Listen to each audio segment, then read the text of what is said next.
Good morning, everyone, and welcome to Tuesday morning. It's Stephen Whiteside here from the uptrend.com. In the pre-market this morning, stock index futures are trading above fair value across the board. So far, it looks like the market wants to do a little buying on Tuesday morning. Now, while stock index futures are going up, commodity futures are trading lower this morning. Now, we don't have any economic numbers coming out today. The next ones we need to be concerned about are initial jobless claims on Thursday, and the energy inventories, which usually come out on Wednesday, have been moved to Thursday because of the Martin Luther King holiday. So just be aware of that. And then we've got home sales on Friday that could help change the direction of the market. But so far, coming into Tuesday's trading action, the VIX is still on a sell signal. That's supportive for higher stock prices. We'd be more enthusiastic if we could get the US dollar to come down, and it is coming down in the pre-market this morning, and we're looking for bonds to continue to move higher, and that, of course, will take some pressure off bond yields. So we're looking for three things to happen. We certainly have the VIX on a sell signal. That's supportive for higher stock prices. Still waiting for the US dollar index and the bonds to change direction. Now, if you're a Canadian investor and you're coming into this morning, if you've got new buy or sell signals from yesterday's trading action, I would ignore those for the time being. Yesterday was a very thinly traded day in the Canadian market. And of course, we saw people following what was going on in the US yesterday, and the market probably overreacted to what happened yesterday. So just be aware of that.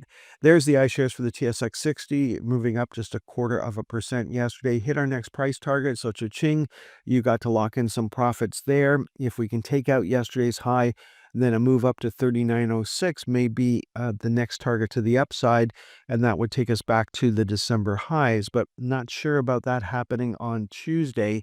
What worked yesterday? Well, it was the energy sector and materials, both commodity related, of course, and those trades are being unwound this morning. Financials were the big loser yesterday, but just down 0.18%. So there's the Canadian energy sector back on a buy signal, joining the U.S. energy sector already on a buy signal.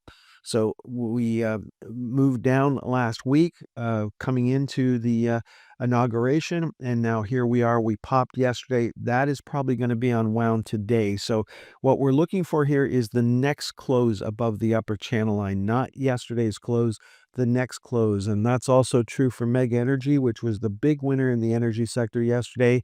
We also have Canadian Natural Resources back on a buy signal. Now, there are some stocks like Pembina and Suncor already on buy signals. Don't have to worry about those. But then you look at you look at Cenovus, and it is back on a buy signal based on yesterday's trading action. I would wave that off and wait for the next close above the upper channel line. Now, looking at materials already on a buy signal. Some individual stocks came back yesterday, like First Quantum. Again, I would wave that off. If I was following First Quantum, I would sit on my hands and wait for the next close above the upper channel line. That's also true for Lundin. And then we've got Hudbay already on a buy signal, no change there, and no change for Agnico Eagle, which is getting up to previous highs, of course, and looking to see if we can take out 125. That would be a new high for Agnico Eagle, and it's probably not going to happen on Tuesday. Now, we did have copper come down on Friday. We had the GLD come down on Friday. Yesterday's trading action, not really relevant. Both of them are trading lower in the pre-market on Tuesday morning. Now, looking at the Canadian financials, very small pullback yesterday.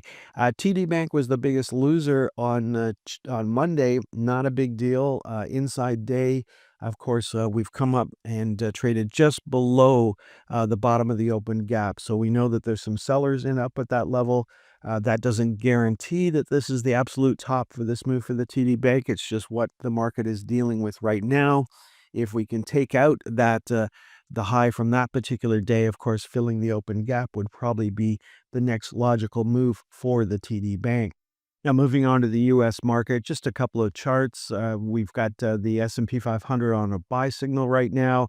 It's bouncing off the bottom of the flypaper channel and started to break out above it, so that's bullish. Our next price target is 609.38, where we topped out back in early December. Our next target above that on both the daily and weekly charts is 625. So if we took out the 2024 high, 625 would be our next target to the upside. Then looking at the NASDAQ 100, we're on a buy signal right now, of course, bouncing off the flypaper channel. And 531.25 is our next price target for the triple Qs. And then looking at the Russell 2000, 231.25 is our next price target for the iShares for the Russell 2000. Okay, folks, that is all for this morning's presentation. It does look like the market wants to do a little buying this morning. At the same time, they're doing a lot of selling in the commodity space, so just be aware of that. Thanks for tuning in until the very end of today's stock market timing educational video. If you found the content valuable, don't forget to express your support by hitting the like button, leave a comment, sharing with your friends, and subscribing to our channel for more insightful updates. Remember, in the world of stocks, timing is crucial, and following the trend can be your greatest ally. If you would like more information on how we can help you better time the stock market, please visit theuptrend.com.